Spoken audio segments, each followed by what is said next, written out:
So this is your nasal cavity. Behind the nasal cavity, you have your nasal pharynx. Behind the oral cavity, you have your oral pharynx. Behind the larynx, you have your laryngeal pharynx, also called hypopharynx. So these are your two segments of your pharynx. On the practical, you have to be specific, not just pharynx, but is it nasal pharynx, oral pharynx, or laryngeal pharynx? Now your voice box, also called larynx. Well, in this class you have to call it larynx. Okay. This is where your voice is produced. These are your vocal cords. Okay. And this flap that overlies your larynx, this is the epiglottis. There's a bone dangling here. It looks like it's dangling there. There's actually pharyngeal muscles attached to it. This is the hyoid bone. Underneath that, this is your this is a thyroid cartilage. Thyroid cartilage being incomplete in the back, okay, it's not going to be reflected over here. So this is all part of the cricoid cartilage. Okay, so this is your larynx. Okay, and these vocal cords, this is the division between upper and lower respiratory tract. So this is a model of your larynx. This is anterior view, hyoid bone, thyroid cartilage.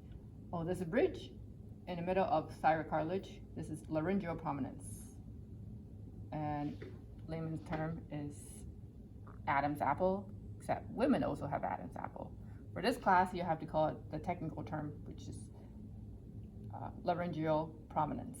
Okay, it's the ridge, anterior ridge. If I were to ask you to identify thyroid cartilage, I would more likely tag it here.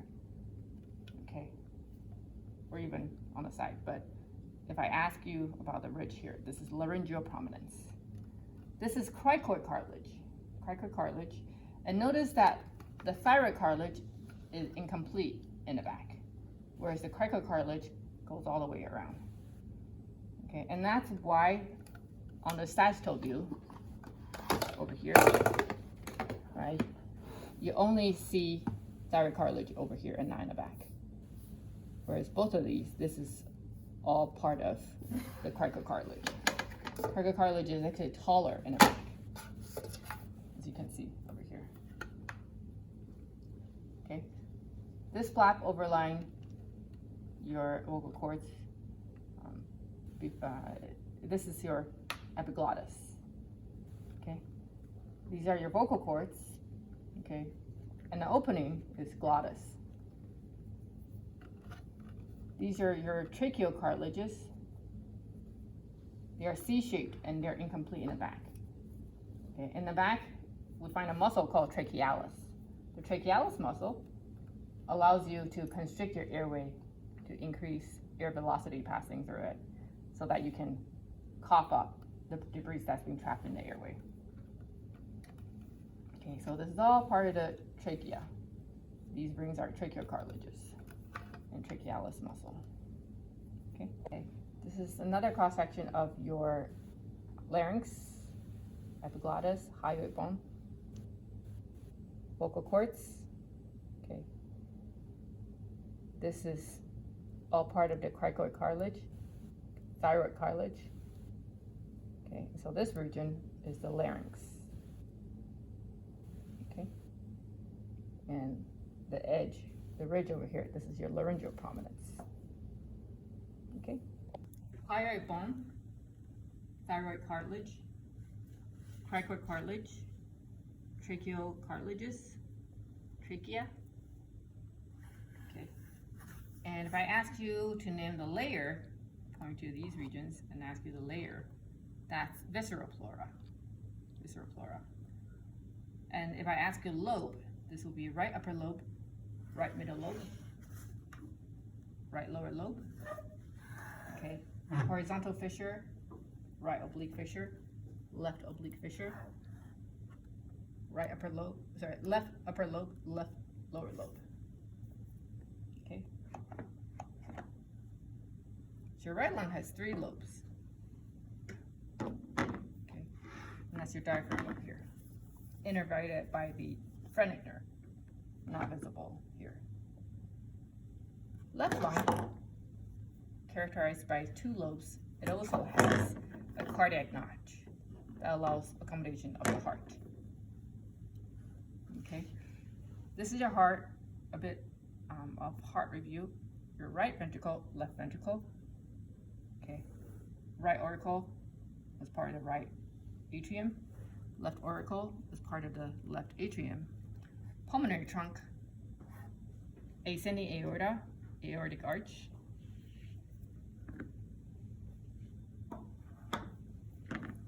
Okay, we got our tricuspid valve, bicuspid valve, pulmonary valve. Okay. Aortic valve is over there. Papillary muscle, chordae tendineae. Those bridges are called trabeculae carneae. Okay. Comparing the right ventricular and left ventricular free walls, you can see that the left one is a lot thicker. Okay. So if you have a hard time orienting yourself, that's a quick way to tell right from left. Typically, left is going to be a lot thicker. The wall separating the 2 ventricles, you have your interventricular septum. In the right atrium, you have your fossa ovalis. And then draining into the right atrium are the coronary sinus, superior vena cava, and inferior vena cava.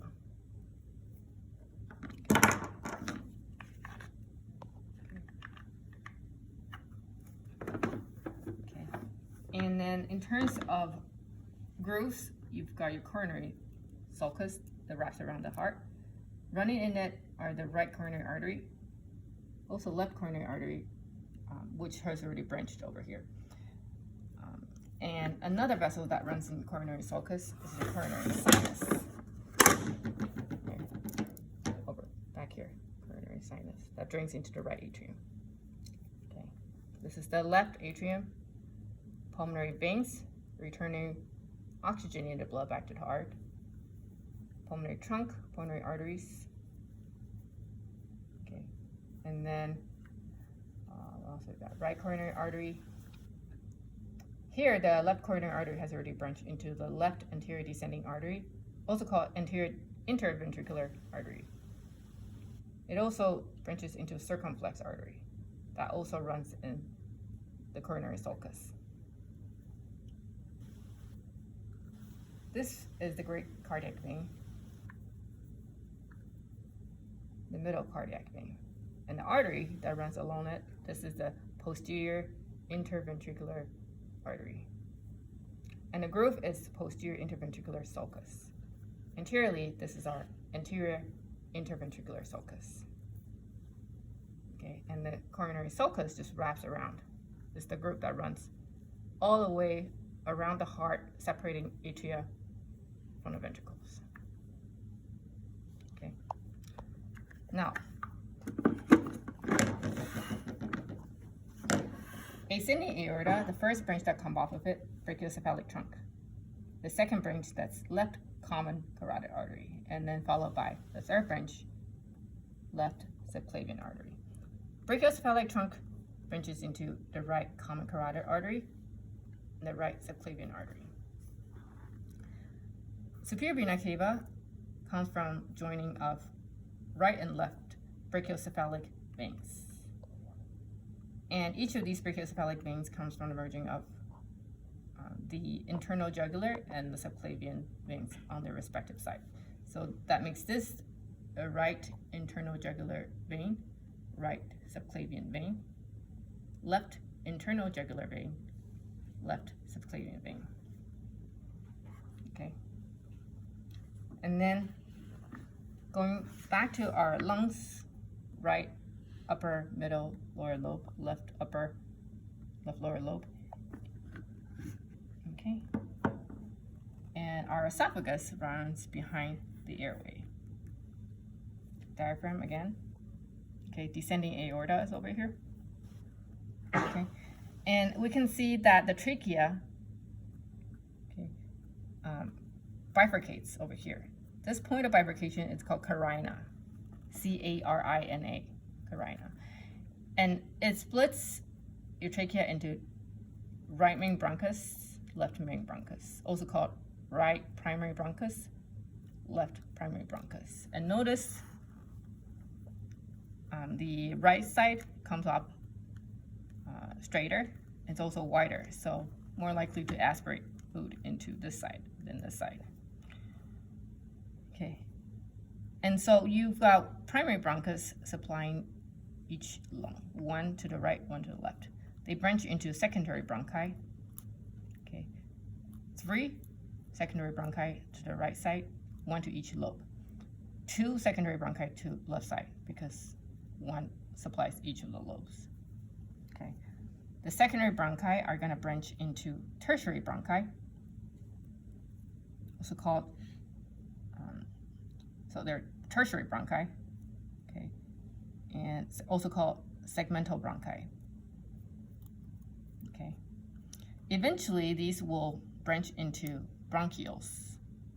So we're going to from primary bronchi, secondary bronchi, tertiary bronchi, and then into bronchioles, which are smaller airways. Bronchioles will continue to branch and branch and branch until we get to the microscopic terminal bronchioles, respiratory bronchioles, alveolar duct, and alveoli. Okay, and once again, it's between the terminal bronchiole and respiratory bronchiole where the division between conducting zone and respiratory zone lies. So terminal bronchiole is the last structure in your conducting zone. Respiratory bronchiole is the first structure that begins the respiratory zone. Okay, stop. Okay, once again, hyoid bone, thyroid cartilage, laryngeal prominence, cricoid cartilage, tracheal cartilages. This is your thyroid. Okay, trachea with the tracheal cartilages. The bifurcation is called carina. Right main bronchus, left main bronchus. Okay, these are the secondary bronchi. You don't have to state of the right side or to which lobe. You can just say secondary bronchus.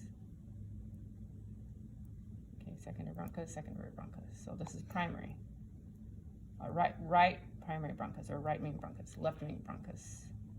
And then secondary bronchus, secondary bronchus, secondary bronchus, secondary bronchus, secondary bronchus, tertiary bronchus. These are our tertiary bronchus. They supply smaller regions of the lung, smaller divisions of the lung called bronchopulmonary segments.